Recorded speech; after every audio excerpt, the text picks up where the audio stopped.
Would you like to introduce yourself, Wanjiko? Wanjiko is our programs coordinator. I'm actually shikiliaring for her today. I'm holding the space for her. Wanjiko, are you able to introduce yourself? Yeah, thank you very much, Frida. I'm coming from school, like I told you, we're on midterm now. And Yes. my name is Wanjiku Ambogo, volunteer programs coordinator, programs coordinator, Mujeres Angaza, Africa. So welcome, guys. Thank you for those ones who are saying they saw a message from me. There's a lot we are going to learn today. Karibuni and asanteni. Thank you, Frida.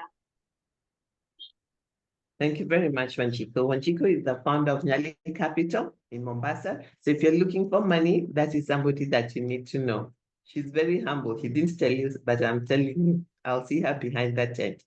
So what is Angaza Connect? The first program we created is Angaza Connect. It's a monthly webinar where we meet and share on different topics. And we didn't just come up with we came up with the topics based on what the alumni said at the October conference. So we met once a year. All the women came together. There's about 100 of us, all the cohorts since 2016. And there are different topics that we wanted, but the key one was access to capital. So every quarter we have Angaza Capital Connect. Angaza Capital Connect, we have different financial speakers that come to speak with us. We just had one this year, and it was by Standard Chartered Bank.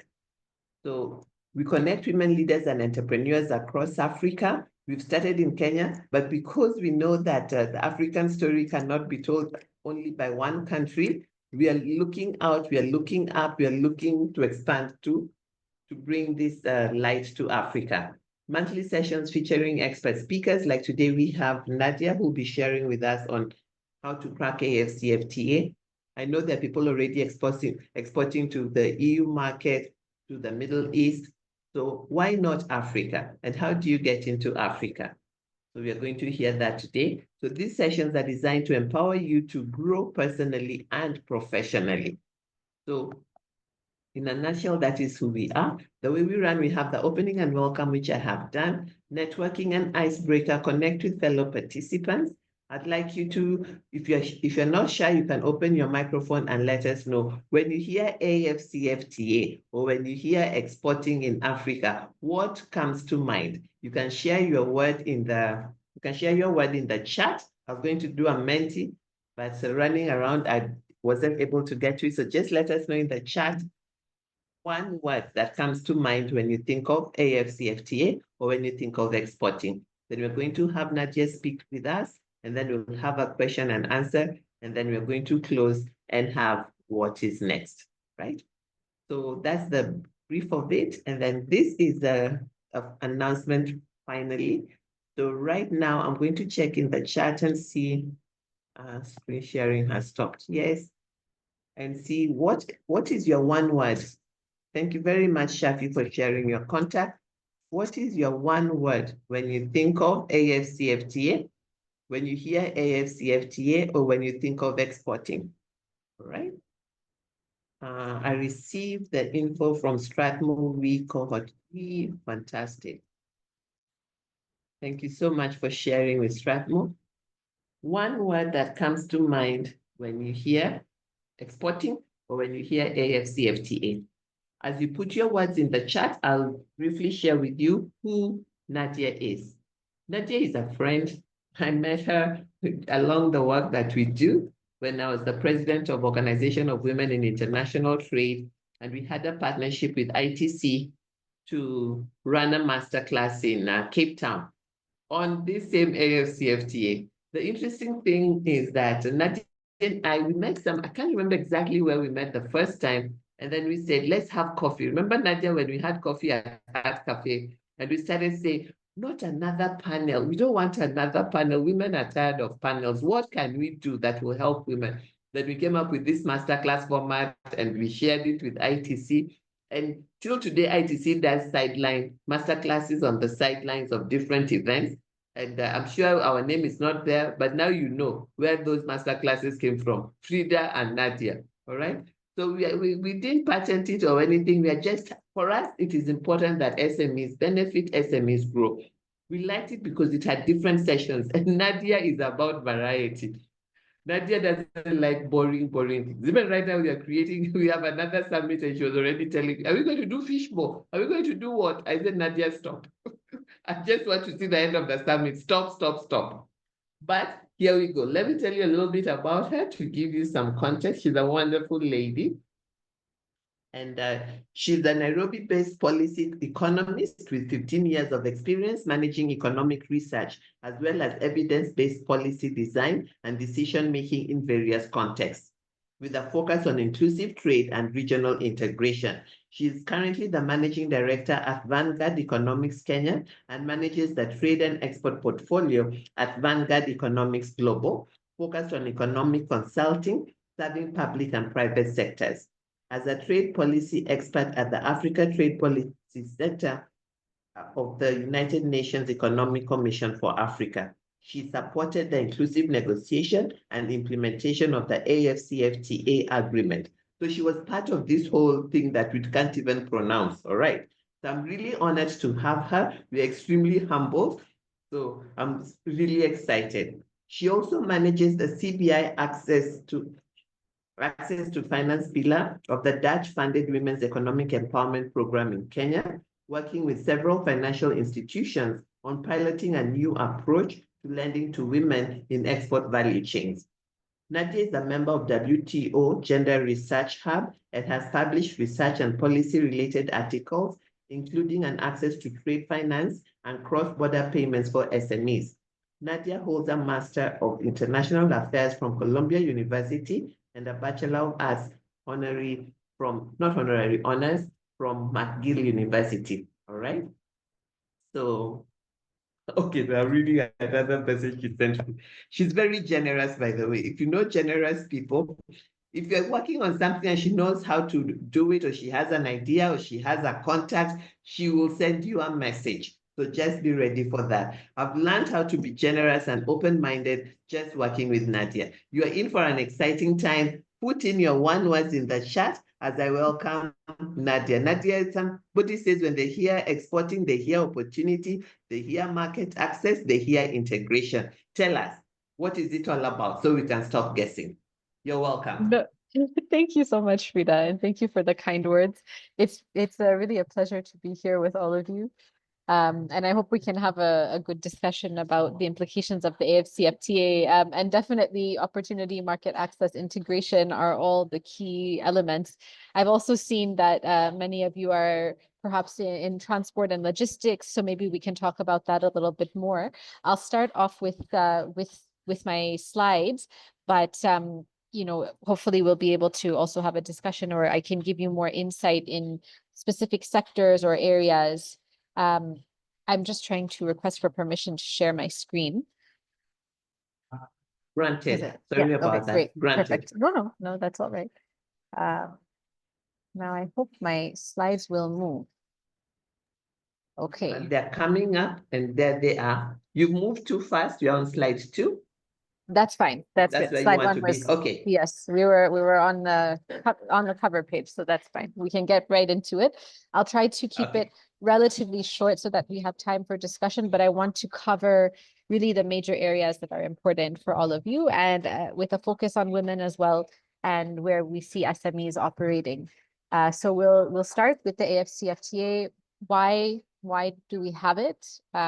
So it has two primary components: removing tariff barriers and non-tariff barriers. So what this means is, I mean, of course, all of you know of the tariff barriers, you know, when you're trading across borders, all of those duties that you pay, but also the non-tariff barriers. So there's a lot in the AfCFTA on all of those other procedures and other types of barriers that make it difficult to trade across borders.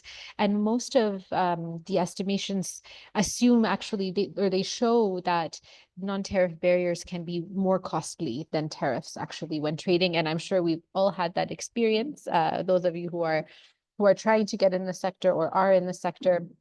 But essentially what it means is that if you're not paying those tariffs, and if you don't have those additional barriers, it's almost as if you're trading domestically, right? So you have access to this wider market rather than just your domestic market, and it makes it cheaper to trade. to do that. It also means that it's meant to catalyze industrialization, right, and diversification. And what we can do with regional value chains, and we've seen this with EAC, where, you know, already, and other regional economic communities, which when you're able to take a raw material from one country, trade it with the neighboring country and add some value, maybe process it, and then you send it to the third country, maybe it's packaged, and then it's sent to an international market, perhaps, that's really adding value locally, and that's what's creating jobs. It's what's keeping the income in our economies. So it's quite important as well to see this as an opportunity to trade with each other, even if your ultimate market is the international market. So of course, we expect this to lead to increases in exports, but in particular sectors as well, and we'll talk about those shortly. But we also expect to see an increase in labor-intensive wages, and many of our trade sectors are actually labor-intensive. So we expect to see increases in that, but also increases in the wages to go with that. And there's some interesting work that the World Bank has done to show that wages of less skilled labor are going to rise faster.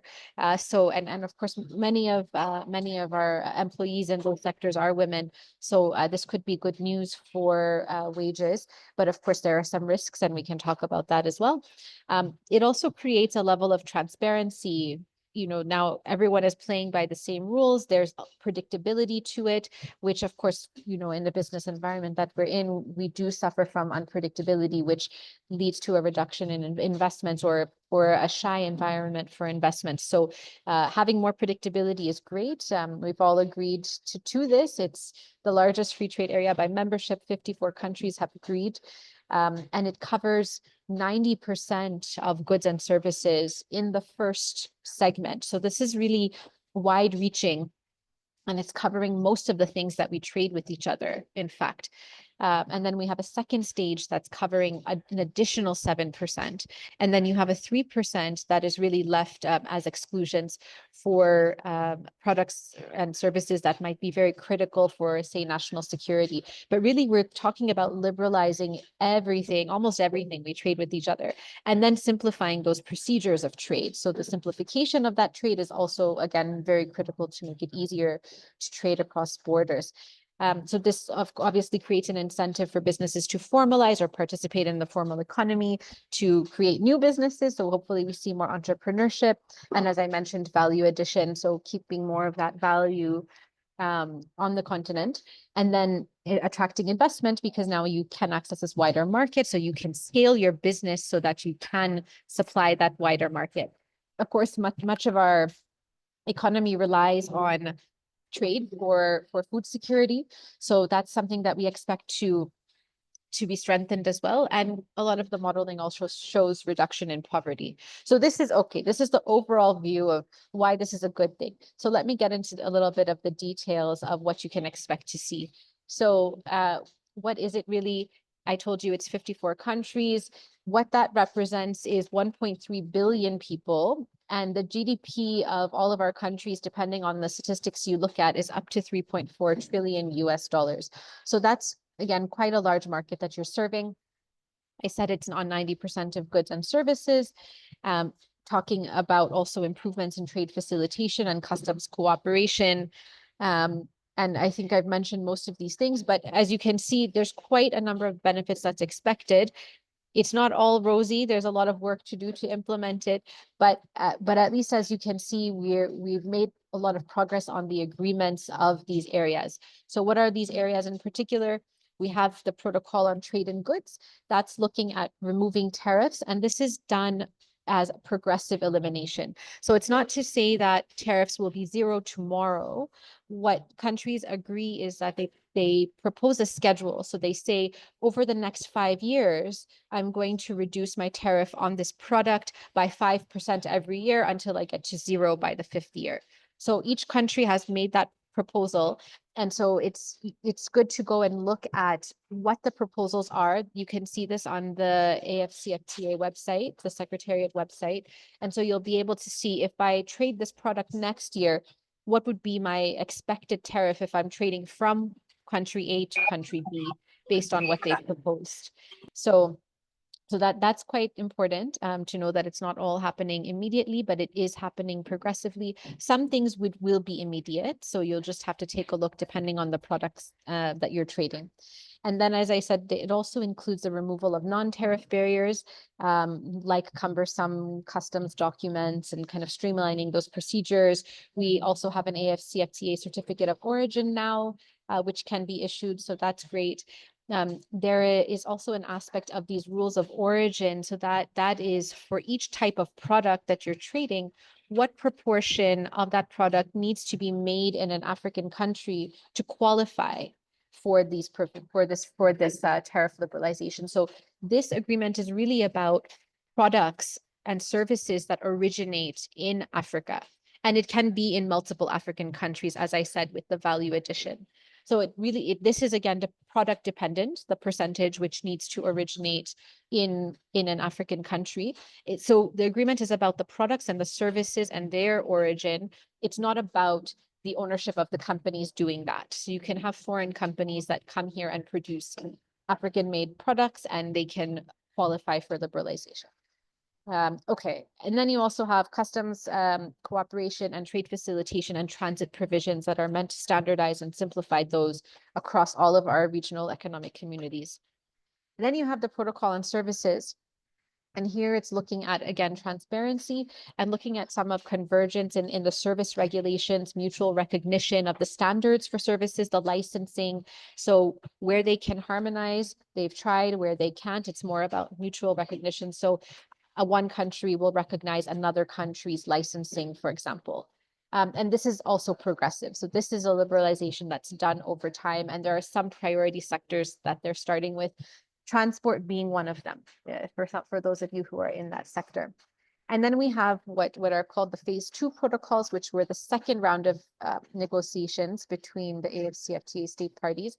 And these cover the areas of intellectual property rights, investment, competition, digital trade, and women and youth in trade. So there are additional provisions, additional agreements that are made on these aspects. So for example, competition policy, we'll talk about how to make sure that there's fair competition and that SMEs can still compete, and intellectual property rights. We'll talk about how that regime looks, across the continent, because it is fragmented right now. And then all of this is important. All of this is underpinned by dispute settlement, dispute resolution mechanism. So and that's kind of unique in many trade agreements. Many trade agreements, it's only a subset of these that's covered by dispute settlement, but actually you can report on all of these, and kind of countries can take each other to dispute settlement if they don't implement these. So now, how do we implement these things? So I mentioned there's the rules of origin aspect. You can also find these online. There's a book that tells you for each type of product what percentage has to originate in an African country. And then what happens is you'll go to your standards bureau or your chamber of commerce or whoever it is in the country that is certifying the origin of those products and giving you a certificate of origin. And you'll be able to get an AfCFTA certificate of origin. And that will form the paperwork that you need to actually be able to trade. And then we have the tariff concessions. And this part, this again is online, and it will show you what the expected tariff is supposed to be for a given product if you're trading between two countries. We also have a non-tariff barrier reporting mechanism. And this allows you to report any issues that you're facing that are non-tariff barriers when you're trying to trade under the AfCFTA, and the state parties have to then address and resolve those. We also have the Pan-African Payment and Settlement System from Afreximbank, the African Export-Import Bank, which is what it sounds like, a payment and settlement system. And it's used by commercial banks. So you might not see it from your end, but your commercial bank might be using it if they're trying to send payments between a country in East Africa and a country in West Africa that already doesn't have a settlement system. That is what ideally they would use. It's not implemented in all countries yet, so it has to be approved by central banks, but it is on the way. And then we have the African Trade Observatory, which gives you a better idea of what products are provided and needed in different countries. So the Trade Observatory is a good place to go to look for market access information as well, in terms of where the demand is and where the supply is of those products. And then we have this thing called the Adjustment Fund or Adjustment Facility. Again, this is not something that you will see. This is provided to governments. So for governments that are losing revenue from tariffs. So when they liberalize to zero, they no longer, collect that revenue. So for governments who have a loss because of that and are struggling to cope with that loss, there's an adjustment facility for them to adjust to that loss of tariffs. That said, most of our data shows that only 15% of what we trade is actually officially traded intra-Africa. So it's not a whole loss. It's not a huge loss in revenue. Okay, so this is basically what the AfCFTA is. And let's talk about the timeline. So I told you 90% of products, most countries have 5 years to put the tariff on those to zero. But then we have the least developed countries. They have a longer period. They have 10 years to do that. Then we have a second set of products called sensitive, 7% of them. And again, you have 10 years to bring the tariff down to zero. And the LDCs have an additional 3 years for that. And then we have the last category of excluded products. And excluded products are, again, the ones that are relating more to national security or, things that really a country needs to protect in its own security interests. But those lists are also reviewed. So this is what we have. So I hope you can see that the scope of this is actually quite wide. Let me talk a little bit about the opportunities and possible risks. So from the research, the agreement is expected to have a positive impact on GDP, on trade, on output, and even on welfare in terms of reducing poverty. So here are some of the industries that are expected to benefit. The agri-food industry coming up very high, as you can imagine. Most of those, or the top products on that list, cereals and other crops, milk and dairy products, sugar, but also processed food. And here again, we see the value addition aspect. Then we have the services industry, and many of us are in this industry. It's usually understated how much trade actually happens in services. But of course, tourism and transport following here expected to benefit. And then we have industry, and this is a lot of the manufacturing sector that is expected to benefit. So again, here is something to look out for. And then we have a little bit on energy and mining and on oil, for example.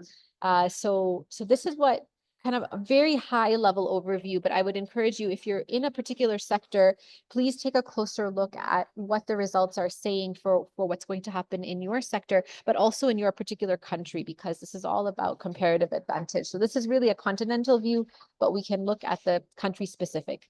So from an SME perspective, what are the expected benefits? Okay, we talked about reducing the costs of trade and the barriers to trade. We talked about more entrepreneurship. We talked about value addition. There's also an aspect here of being able to create linkages with businesses across borders. So that's also something that could be done because now it's going to be cheaper to move goods and services across.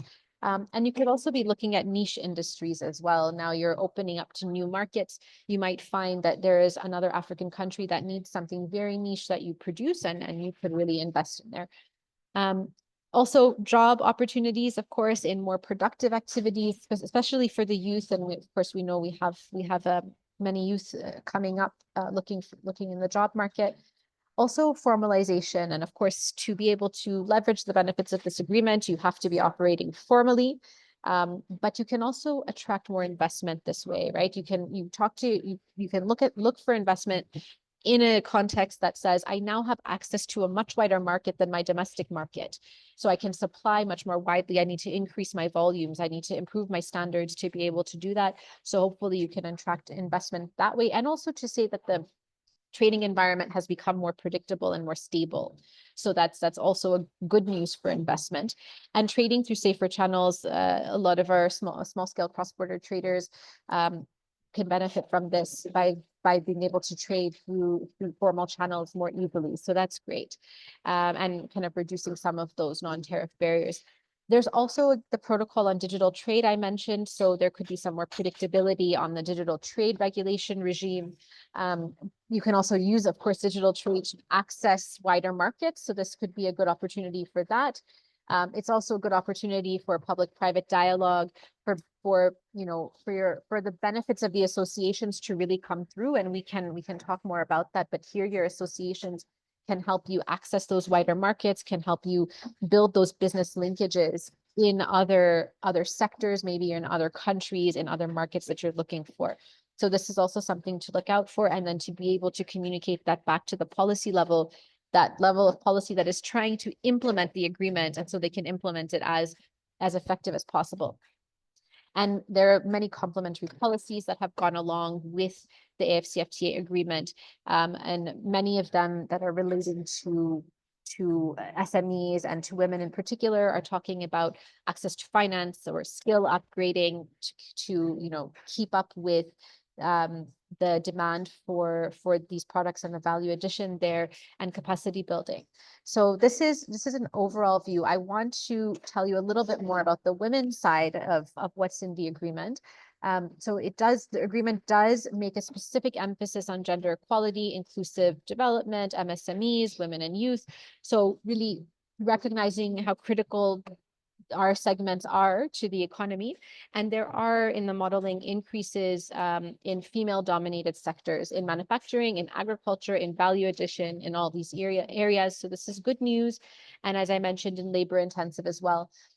So there are a number of aspects of the agreement that already women can leverage, right? And I'll just talk about a couple of them. So we have in the article in Trade and Services, for example, a specific agreement that state parties have made to improve the export capacity of both formal and informal service suppliers. So this is really interesting, and it's something that you can also hold your policymakers to account on, because they do need to come up with a way of doing this now that they've agreed to it. And these are the kind of implicit provisions, but then there are a number of explicit provisions, but there are a number of implicit provisions that we can also leverage. So I mentioned the simplification of the customs and border procedures. There's also on the standards level, harmonization or mutual recognition of that. And then there's also provisions that relate to technical assistance and capacity building and training. And these are also very particular that state parties have agreed to implement activities relating to technical assistance and capacity building. And most AfCFTA implementation strategies have that as one of their first activities, so you can really leverage that. But there are some risks. So we have risks, especially to women here, on unequal participation in trade. So there are gender inequalities that mean that women might not be able to fully participate. This could also be the case for smaller businesses that are less competitive in a wider market, right? In a more competitive market. And there's some systemic barriers there. So access to finance, access to information and skills and so on. But there's also the discriminatory laws and practices that sometimes can be there. So what you have to worry about if you're an entrepreneur or a trader is your competitiveness as an SME, and also some of the non-tariff barriers that might disproportionately impact you. There's good news too, though. So we'll come to that. But the employees, on the employees side, we're looking at these low-skilled, low-wage jobs. And what can sometimes happen is that we can see a widening of the gender wage gap, as companies might use the fact that they can pay women less to make their products more competitive in a more competitive market, or women can kind of get stuck in those low-skilled jobs. And that's what we've seen in other countries that don't have corrective mechanisms for that, or don't have strong mechanisms, like labor laws, for example. So, but we also see that when that happens, there are many inefficiencies that come with that, and actually countries and companies are not able to leverage the full benefits of the agreement. So really here we're talking about leveraging our full workforce and our the full extent of the private sector. So what's happening on the implementation level that you should know about? So we usually have three ways to kind of tackle this. We have the trade agreements, we have the national implementation of those trade agreements, and all countries have defined national implementation strategies for this agreement, which you can find as well. And then we have the complementary policies, and the complementary policies are the things that make it easier to use this agreement. So again, look out for those. Our regional economic communities already have a number of these provisions. They talk about removing discriminatory legislation and addressing customs, education and capacity building initiatives and networking. So all of these are already, they're not new to us in terms of what's in the AfCFTA. They're already in our regional economic communities, but it's important to know how those are translating on the ground and how we could maybe expect the provisions in the AfCFTA to also translate. So we have, for example, the simplified trade regimes that allows traders to fill out a simplified declaration and have a simplified certificate of origin if they're trading below a certain value and of goods on a certain list. There are a number of infrastructure improvements that have happened at border areas in terms of the facilities available and the one-stop border posts that have come in to situate both sides of the border and customs agencies in the same area so that it's easier to trade. There's also a Women Economic Empowerment Fund in CAMESA. There's many other trade facilitation initiatives that have come along as a result. So I think we can expect to see the same happening at a continental level. So I said all countries have implementation strategies. At a regional level as well, there are implementation strategies with actual action plans. So you can take a look at them. They all have gender issues mainstreamed in them. And there's also national AfCFTA implementation committees. And with private sector representation, the best way to get involved in those is through your business associations, the apex bodies would have a representative in those committees. So you can also get information that way, but better yet, push feedback into that committee so that the agreement can be implemented more effectively. Here are some of just a view of some of the complementary policies that are in the implementation strategies. And so you can see it goes from everything to access to finance, export capacity, to digital trade, business associations. So there's quite a bit that countries have tried to do to contextualize this agreement. And coming to the end, here we're looking at what can you do with your associations. So the associations, we can ensure inclusive representation in them. The associations can obviously support the business linkages, but now here we're looking even wider at the regional level for the regional value chains. They can also help you think about how to move to higher value added activities so we retain a lot of that value locally. Then you can identify and share best practices, of course, and policies that are working for you. This is really important. And I know many of you already do mentor. So that's a really good way of businesses understanding how do I go through this process of exporting. It can be quite daunting. So having mentors is really critical. Many associations do training and capacity building and sensitization. So that, as we're doing now, so that's also a good benefit of staying connected with each other and participating in the public-private dialogue of that. Then there's also, thinking about digitalizing your business. How are you going to reach this wider market? The e-commerce could be one way to do that.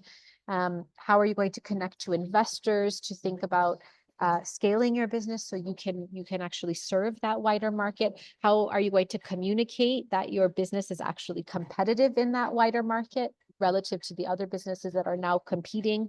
You're competing against many more businesses in that market. And then think about aggregation here so that you can actually leverage transport and logistics to reach those markets. And I know many of the transport experts here will have something to say about that. And of course, I always say advocate for inclusive implementation of these strategies. Your voices are needed at the policy level. So participate in the committees, make sure that you're in leadership roles so that we can make sure that this is really implemented in an inclusive way. I want to stop here. I'll just mention one more thing because I've noticed a couple of you in these sectors. So I wanted to say that we actually, with transport and logistics being a critical sector, it's not only a sector that now you can provide your transport and logistics services across borders, but it's also a sector that is underpinning the effectiveness of intra-African trade. And so we did some research on this, and we actually found that all of the trade and services, a quarter of the benefit of trade and services is going to transport alone, and 40% of the increase in the services production on the continent would be in transport. And this is on all modes: road, rail, maritime, air, all expected to increase significantly. The demand for this is expected to increase for freight by 28%, for maritime the most, cargo trucks, containers, so even the equipment that's needed. So this is also a really good area for investment, I would say. And we've done some work recently with my colleague Charles, and some of you might have been there, on opportunities for women in these sectors. So I think this is also a really, really interesting one. But I'm happy to talk about other areas that the participants and all of you are operating in. So I hope this has been helpful to give some more context on AfCFTA, and I'd love to hear more from all of you. Thanks, Frida. The simplest version of AfCFTA I've had. Everybody says, so what does that have to do with me? How will it change my life? So I really like the way you've broken it down, so somebody can know where to start. And ladies, this is your time. So one question that people always ask about AfCFTA as we queue up for other questions, if you'd like to ask a question, please put up your hand or just simply put the question in the chat, and Nadia will answer it for you. Now is your time. One thing that people normally ask me, Nadia, is a lot of people are already exporting to Europe. It is cheaper to go to Europe and less complicated to go to Europe than Africa. Why should I change ship? Why should I change and start, doing export within Africa? And things are so hard, this and the other. And I don't want to go into a whining mode about the problems of Africa. So give us some motivation, some inspiration. Why should we consider AfCFTA? Yeah, great question, Frida. So I think there are many aspects to this, right? The European market it seems a bit easier because it's a little bit more structured. The standards to reach the European market, though, are higher. And because we want to reach them, we do it, right? We figure out how to do it. And I think it's the same here. It's just that the challenges are a little bit different. So transport and logistics is more expensive. We need to change that. And I think those who are here in that sector will tell us that, we need to understand the demand for these services, right? We need to say that we actually have enough demand to open up those short sea shipping routes or open up intra-African transport routes. So we need to have enough aggregate demand to be able to show that that's worth doing. And it's only going to happen if we start trading, right? Or if we start indicating that we actually want to trade with each other, and then the services can come in to support that. So we do have to take a little bit of a risk initially, but there are also ways to mitigate your risk. In everything that you're starting, you must take a risk. Like in everything, yes. And that's why I say do it together as associations, right? Because then you mitigate your risk. You can also look at products like trade finance that would help you, manage your payments, right? So that you can still be paid once you have a transaction, even if the payment terms are not that favorable to you, you can use the trade finance facility for that, or an insurance facility that will help. So there are ways that you can also de-risk as we're trading with each other. We might also not be well connected in order to find buyers. So for the business linkages aspect, and I think that's here where you go to your associations to really help you navigate that aspect. I know we've had this conversation, Frida. Sometimes our trade support institutions are not as well capacitated to be able to give us that information. But I really feel like we need to push from our side, from the private sector side, instead of looking at what do I need as an individual business, let's look at what does a system need so that the system can continue to provide for others as well. That is very well answered. So everything starts with a risk, and not everything starts all structured. So Europe is all structured. That's why it looks the way it does. So it's up to us Africans to make Africa as structured and as attractive. That's what I'm getting out of that statement. And Kathy Kariuki is saying, this is interesting.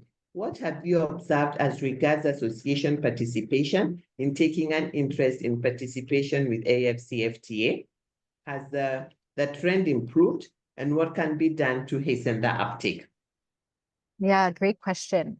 So I think we've seen very specific associations that are looking at the AfCFTA and that have been involved from an early stage, that are mostly looking at regional or continental representation. So if you're thinking about how do we get the views of the private sector at a continental level from 54 different countries, you're going to try to go for these bigger groupings that are representing more people in one association or more diverse perspectives in one association.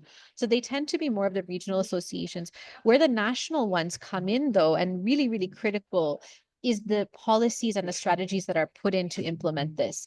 So when we talk about having national implementation strategies, that's where association representation has come in some countries and has been really critical. And then we have the national implementation committees, which is really where associations should be.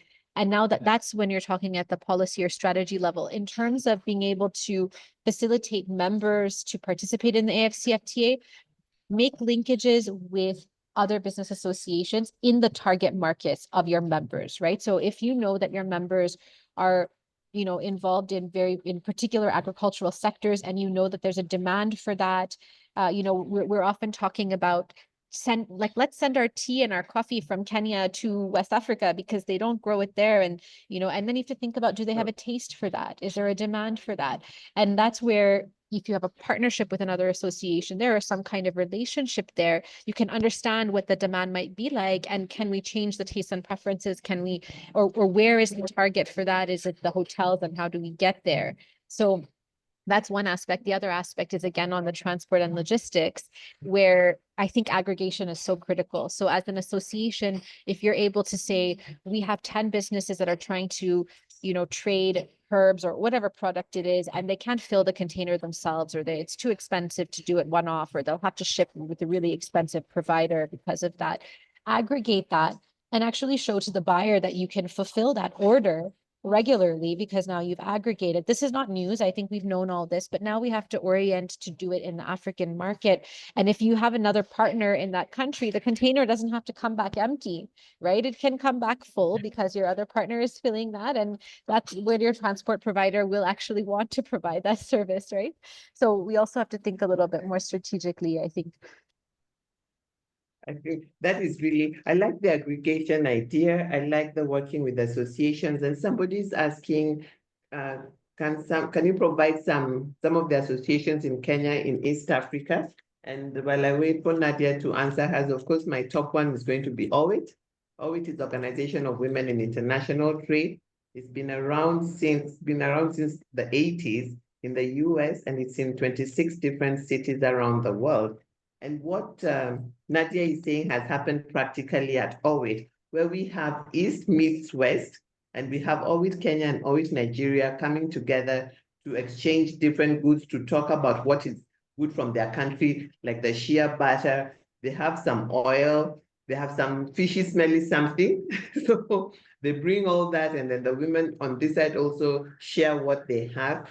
So working with associations is really helpful, because you don't have to do things alone, but you can work together, and you can work with another partner on the other side, so you get the information that you need.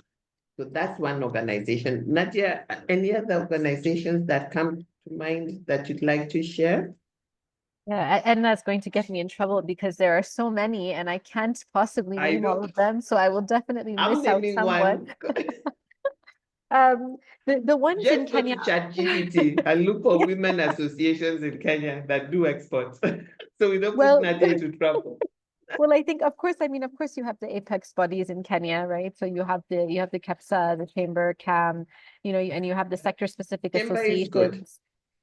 So I'm seeing Kathy. So, we have the apex bodies, and we have the sector specific associations. So if you are in a particular sector, that can be very helpful. And we have KIFA here. So, the sector specific associations can also really give you that insight on your particular product or your particular target market. So look at the apex bodies, look at the sector specific.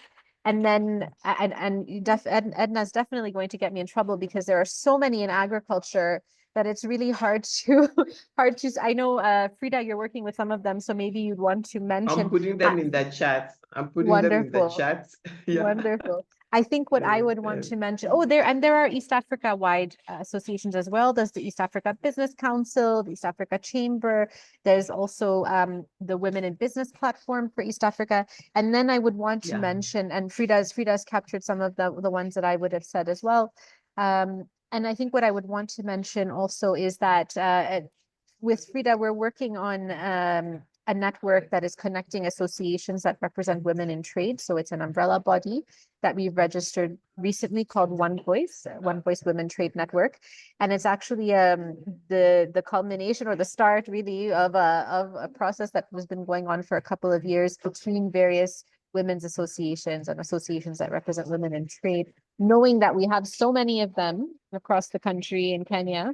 And we want to come together to have a stronger voice and advocacy and to be more efficient in how we're using our resources and building business linkages with each other. So, and we've been very fortunate to be supported, you know, by all of the bodies. So, you know, KEPSA and the like are all kind of on board. So we're hoping that this can be a little bit an entry point as well for you. So Edna, if you need an entry point to see which ones are right for me, you can come to One Voice and have access to the wide range and get some advice on how to do that. But I think Frida will be able to share more details about that with you in the coming weeks. Absolutely. So if some of them will attend the summit, if you're in the Mujeres Angaza alumni group, a couple of you are going to be at the summit. So thank you very much, Nadia, for that information. And I just want to make sure I don't leave. I know another question that often comes around a lot is which countries would you recommend? Which I know is a very wide question, because it would all depend on what you're selling, you know, so, okay, that is just, is One Voice only in Kenya? I'm in South Africa. Hi, Sepati, all right. No, One Voice is in Kenya. One Voice is only in Kenya. But in South Africa, there's She Trades, and She Trades is with SETFA. So if you can contact SETFA, I hope you're in Johannesburg. I recognize your name from the summit. Thank you for joining us. So SETFA, She Trades is there, so I believe they can give you help. So then, oh, Martin, thank you very much for joining. I'm sure you must have a question. To have braved coming where women are. Thank you so much. I know there was the GTI, how can I forget? The one they tried, the guided trade, yeah. So do you have any information on that you can share with us? Sure. There's some information online, but essentially comment from the street. Yeah. Go ahead. Then I'll tell you my comment from the street. Sure. I think so the idea of the guided trade initiative was that there would be several countries from different regions that would come on board to say that they are going to be the first movers in implementing this, and that they were going to see if we have a company that needs to trade or wants to trade under the AfCFTA, what do we have to put in place to make that happen as a country? And so there are some very practical things they need to do. They need to be able to issue an AfCFTA certificate of origin. They need to have the tariff lines in their books. So when you go to fill out your customs paperwork, the proper tariff is there, not the old one, but the new one. And we talked about how they'll reduce over time. So that has to be there. And then all of the other logistical arrangements that need to be in place, you know, to be able to trade under a simplified regime.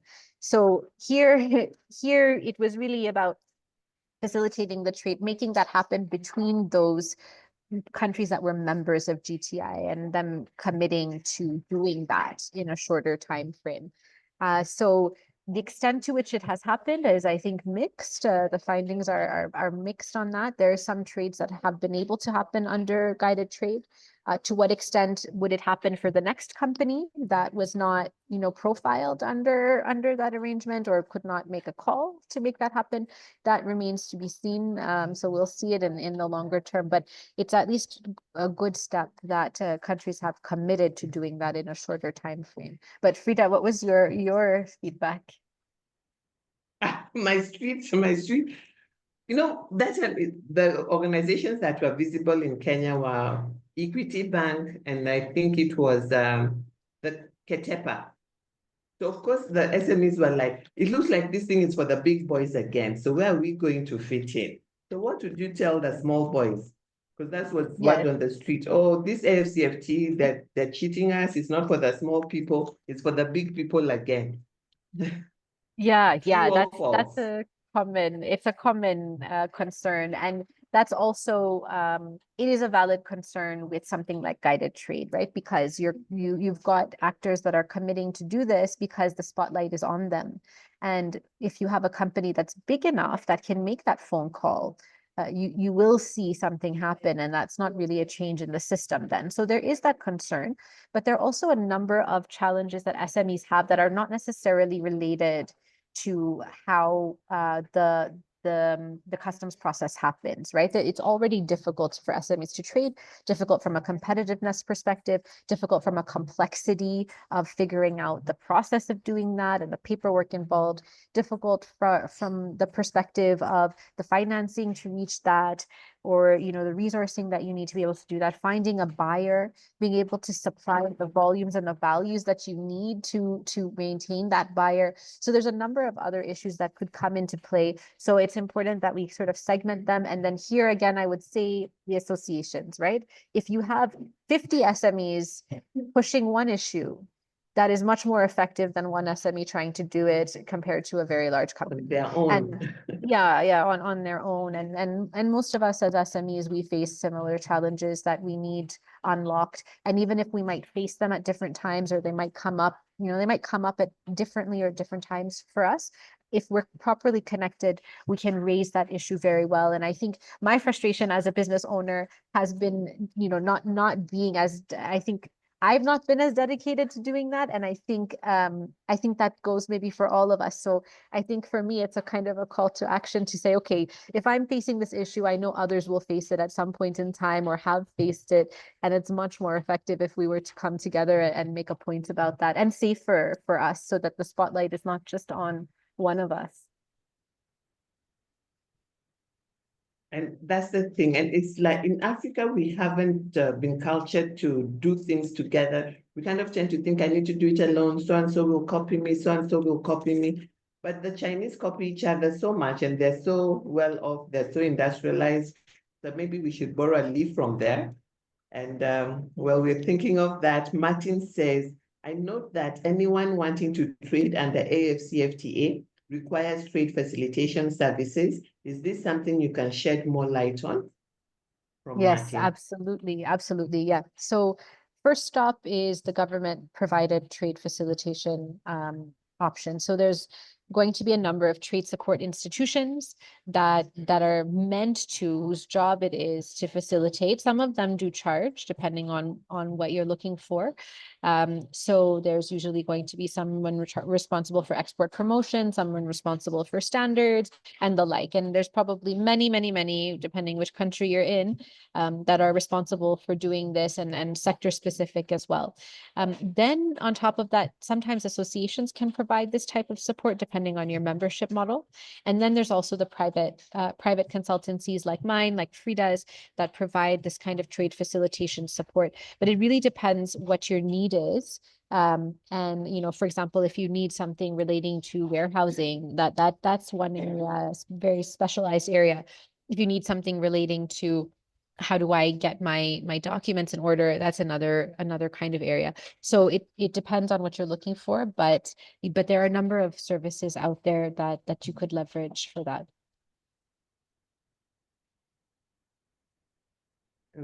I really like hearing the story of AfCFTA and what the possibilities are, because my very first job, believe it or not, was in international trade.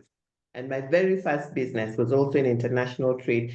And I look at everything that is going on now, and I'm like, aggregation would really just be the way. Because I worked for this organization that had a warehouse in industrial area. Those that are in Nairobi and know industrial area, good for you.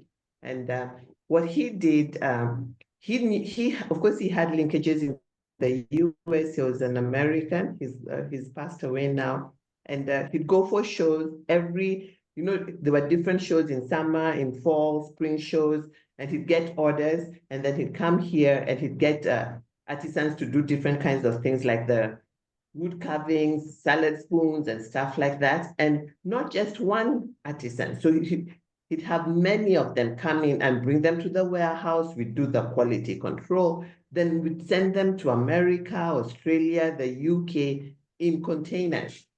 Because one, I don't want to say the small person, but the artisan that was creating the different artifacts to go abroad, he did a good job, but getting the documents, getting the documents done and putting them on a container to go abroad, or even find the person who wants them abroad, was never going to be his or her, way of getting it done.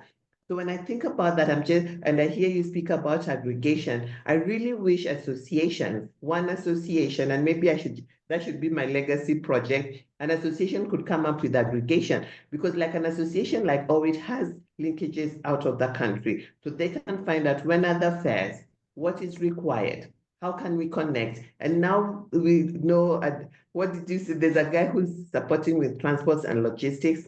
So it's just that it's a lot of work. Just like you said, Europe is structured. Africa, we need to do our structuring. But for this to work, we'll definitely need to know, what do we have in Kenya that they don't have? What do we have in East Africa that they don't have in West Africa? When I go to West Africa, I'm appalled that they don't have fresh milk. We drink carnation milk, so they don't have fresh milk. Then what else do I normally miss? I miss our tea when I go there. I miss our coffee, but mostly I miss Ketepa tea or Kericho Gold, all right? So what if we could take that, and when they come to Kenya, they miss their food, they miss their spices, all right? So how can we do this exchange and also teach each other how to use the different things that we do? But it's going to take a couple of committed people to set up that warehouse, where the documentation can be done, the standardization can be done. How will the things leave the warehouse to the logistics company, to the other side of the world? Then everybody's happy. So it's really a supply chain solution as opposed to a one-man exporting things. So if you're out there and you're thinking to export and you're listening to all this and feeling like, oh my God, how will this ever happen? So what exactly do you want? Do you want your goods to go across borders? Or do you want to go across borders yourself and do all that documentation? So decide, what do you want? Which process are you most comfortable with? And where do you need to plug in? Chamber is available. They already do that. All right. Keproba does that. They're right now in Osaka. I think they're in Osaka and in the UK, or they just came back from Spain or somewhere. And then the other thing that I must drop out there, exporting is not a cheap business. All right. So if you're coming into exporting and you want brands, or you always want, to be helped to get your air ticket and this and the other, that might not be the way for you. So there's nothing wrong in wanting grants and wanting a bit of support, but I believe it's important for us to open our minds that if you're going to export, we're going to require volumes. If you're going to export, we're going to require a market that is sure that to generate enough revenue so that we can get access to capital. I often say access to capital is not that there's no capital, it's because the businesses we are starting are not generating enough revenue for us to access capital. So we need to start businesses that are going to generate revenue so that people that have funding will find us attractive. But key thing, don't walk alone. Be willing to invest in an association. Be willing to invest in finding out what it is that you need to do. There are organizations that can help. We have noticed, like Nadia said, that our trade support institutions are doing the best they know, but they don't always do enough for what we really require to get off. You may need to invest to be a member of the chamber. You may need to invest to take one of their trips to a place where you want to go, get the samples, get to meet people. It's a project. Just like when you have a baby, you need to invest in that maternity leave, in the new clothes, in the school fees, and all that.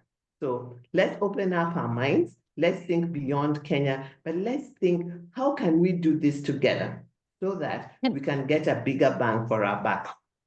Can You I might want add to say two something, things? Nadia. Yes, Yes, I do. I do. please. I always say that SMEs do not need to be the ones to trade directly. If you do not want to do that, or if you Thank you. don't have the ability to do that, it is quite all right and even maybe great to sell to an I think it's intermediary, great. sell to somebody who has already figured it out, has figured out how to do the certifications, the licenses, the transport, the warehousing. There is nothing wrong with that. What you have to make sure is that you are retaining the value, the true value of your product and Yes. the investment that you've put in that product or service. So if you can negotiate well, then there's no problem with selling to an intermediary. And it's a good idea to look properly for the right intermediary for that. But there's nothing wrong with that. And the second thing is we also have to look at our own patterns of purchasing, because we are purchasing inputs in the things we're producing. We are purchasing things to consume as well. We can also procure those from African countries. It's not just about other countries buying what we're producing. It's also saying, how am I sourcing this? Can I source it at a good quality, at a good price from my neighbor or from a country, you know, two doors away? Can I do that and actually support the continental free trade area and the way that it's working? Maybe I'll use that as an input in my production rather than sourcing it from halfway across the world. And the only way that the product is going to get cheaper is if we're all sourcing it locally or from, you know, from another African country. And that's what will make it more competitive.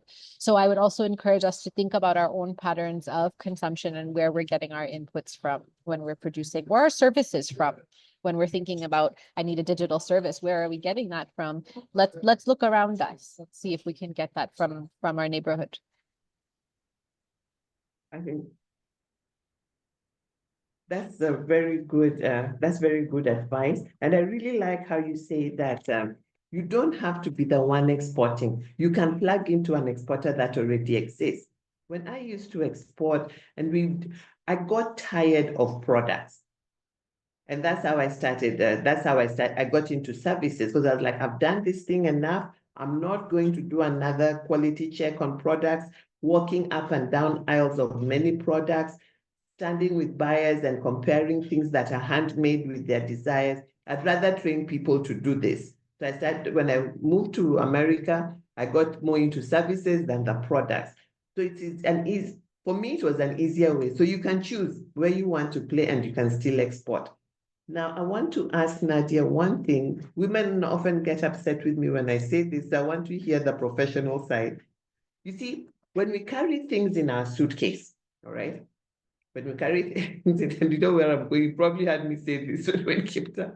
When we carry things in our suitcase and we come back, all right? Are we really exporting? And what would you advise us to do? I know you'll have a professional way of putting it, so people will still like us. By the time, if I say what I want to say, everybody will leave. You know, I don't blame anyone for doing that, really. I think the environment is tough. It's tough for business, and you know, you do what you can to make some see, money. yes, and to see what the market is like. I understand that. I think from an AfCFTA perspective, the important thing is to understand that you cannot use the benefits if you're not trading formally, right? And there are meant to be benefits with this agreement. And again, even if it's a question of you don't see them materializing yet, it's those of us who are using it that are going to push our policymakers to make those changes so that it is easier for us to trade formally. And it's more sustainable. And it's also what will allow you to access financing. Your transactions need to be on the books for you to access financing. So there are many benefits that come with formalization. And I think we also see the regulatory environment tightening for that in many of our countries. So I would say try to look at the benefits of what you can leverage by doing the formal trade, and maximize on those, and like really try to see it, you know, you're doing things in a more formal way. It's more sustainable. It can be more cost effective actually in the long term. And it's going to be better for you in terms of being able to leverage some of these provisions that we've talked about. I told you that Nadia was going to have a nice way of putting it, then you'll be happy with all of us. Thank you so much, Nadia. And she even brought a benefit. She said that when you formalize, there are benefits. If we don't formalize, then we're not going to get the benefits, and then the policies can't be implemented. So it may be hard, and I like what she has said, that we are all doing what we can with what we have. So it might be okay to start with a suitcase, but go on the other side with the suitcase and find buyers. What volumes do they want? All right. And then come back and find that logistics person. This is what I have. How can it get on the other side? So that the things go in the container and you just go with your carry-on bag. You meet with the things on the other side. Maybe you don't even need to go. All right. Like when I was trading, I didn't need to go. It was just a question of papers. And it was a horrible time when now I look back. Okay, not horrible, that a bad time. The way things are so smooth now. We used to have something called a telex. So you send your message on I don't even know if you know a telex, Nadia. I think you're very young. Yes. No, I do. Then after telex, we had the fax. We didn't have email, and we had to type these long invoices, and on machines, we didn't even have computers. The machines, like in the big typing area, we had the machines that you had to do this. Not the IBM silent ones, you know. So when we had orders, there was a room of 20 types. And I look at things now and I'm like, wow, it's a good time to be in trade. If we can work together, I think we'll go further and we'll make more impact, not just for ourselves, but for our economies also. So Nadia, thank you for putting it so nicely that we need to, if you're formalized, we'll enjoy the benefits. So if you're a suitcase trader, go ahead. And also if your business is not profitable by being formal, then it's something else that you need to change. It's not trading informally that's going to change the profitability of your business. That business model is not functioning then. So let's look at why. It's broken.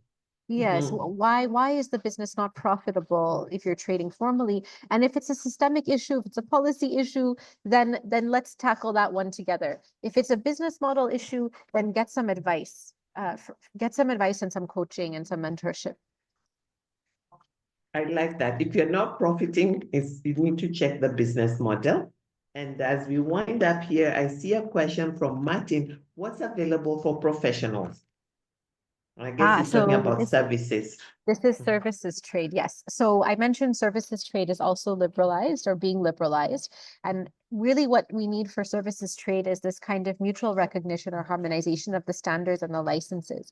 So if you're certified to be a lawyer in one country, then you can provide legal services in another country. It's going to be difficult and longer, I think, for many of our services, but they have prioritized some of them. I mentioned transport. There's also financial services, ICT services that are prioritized. So ideally, you should be able to now access financial services across borders or services provided by, let's say, telecoms or tech companies across borders. But there still is some challenges with that mutual recognition. So with countries saying, I recognize your license and the like, and I think it's going to take a little bit longer for things like medical and such. But the only way that our countries are going to know that we want that done is if we try and if we push. And we should be able to say, I'm trying to trade this service. I should be able to provide my service in another AfCFTA country. Why can I not? And that regulation needs to be changed, or that mutual recognition negotiation needs to happen with that other country or with a group of countries. And we have some basis. So we have our regional economic communities that have already tried to do that. So there's some basis in EAC, for example, and it's a question of EAC being able to negotiate that with other regional economic communities to have a similar standard or recognize each other's standard. So I would say try, push, and then we see how we go. Transport, please try that. Try to fill your truck, go across the border to a country where you're not yet licensed to operate, and try to fill it up again when you get there, because that's exactly what we should be able to do so that you can. Yes. I think that's the services people, yours is even easier because you don't have to take a truck down there. You're just using online. So you're very well off there. And then I see here somebody else is saying, okay, Frida, an empty suitcase, a big one. All right. I've been there. I've done the suitcase thing and I retired. I was like, I'm not going to break my back. And then you have to argue with the customs officials and tell them this and the other. I'm like, I'm done. But it's a new day, so let's carry on. So as we wind up, Nadia, what one piece of advice would you give those that are here with us today before we Oh. close this session? Just Yes, one ma'am. piece, Frida. Okay, if you have to give us 10, No, carry no, on. no, no. No, I'm good with the one. No, I think, but there's a lot to say. So I think we've started on the access to information part already, you know, understanding about the AfCFTA. I think figure out what is your unique value that you're able to provide to the African market. What is the value that your business can provide? What are you doing that's unique and that's different? And if you're not yet doing something that's different, think about how you can add value to what you're doing to make it different. And then you need to look at what the market is asking for and really try to familiarize yourself. Again, we talked about associations. Go through your associations, figure out what is the market asking for out there in the continent and how you can serve that market together. Together. I like that, together. So that has been Nadia Hasham sharing with us how to crack the AfCFTA code. This is going to be on our YouTube channel. If you registered, I believe you put in your email addresses. No, we are not going to send the recording. Let me not tell you a story. We don't have a secretary to do that, but you will find it on our YouTube channel. Our VPPR is very good at doing that, and you can see that. And then I know I was asked to announce something about next month, what we're doing next month. And let me see here. So this is what we have here. So I know next month, remember I said we have these sessions come on Zoom. There's so many things that happen in Zoom. So why it's giving me a black background, I don't know, but I'm happy you can hear me and you can see me. And come on slideshow. All right. So this is what you're having next month. Next month is going to be June. We are at the halfway of the year, and we are going to have carrying the weight, our well-being under the current economic pressure, mental wellness, life and work balance, all that good stuff. If you like talking about things like that and you're part of the Mujeres community, you can let us know. It's an opportunity for you to share your expertise and insights, engage with the dynamic opportunity, and make an impact. So if you'd like to do that, like what Nadia has done today, but around wellness, and you're looking at holistic wellness, our mental, our finances, our well-being at home, our well-being at work. If you'd like to do that, you can send us an email at the email on the screen by the 30th of May, and our programs coordinator is going to get back with you.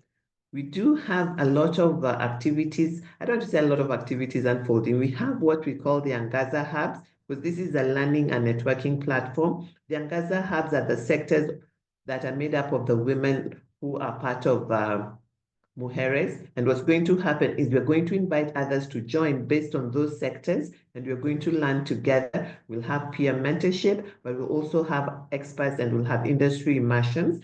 Nothing different from what you have had before, I'm sure, but the only difference is that we have Babson College as part of our mentorship crew, and we also have Mujeres Foundation. Women Foundation of Africa. Mujeres is women, I believe, all right? So I thank you very much for being here with us today. I just want to see if there's any of our coordinators online and you'd like to introduce yourself. Let me quickly see. I know when Chico was here earlier, I don't see anyone else. All right, when Chico was here earlier, thank you. I think I saw Hope. Hope runs the hubs. Monica is here. Monica, are you there? Monica. Hope Okay, was no, I also don't here. see her now. I saw Hope. I did Yeah. see, okay, they're not here. They're not here right now. But they're the wheels and the engine of this organization that we're trying to put together to give back, because so much was given to us, and we're saying we also want to make a difference in this nation. So I thank you very much for being here with us tonight. We meet every third Thursday of the month at 6:30 Kenya time, And we look forward to seeing you again next month as we look at how do we cope with economic pressures, mental pressures, pressures at home and pressures at work, and still keep smiling and thriving to the rest of the year. Thank you very much, Nadia, for your wonderful insights. Thank you, everyone, for joining, and we see you again next month. Thank you. Thank you, Frida. Bye-bye. Thanks, everyone. Thanks, Nadia. Bye-bye. Thank you.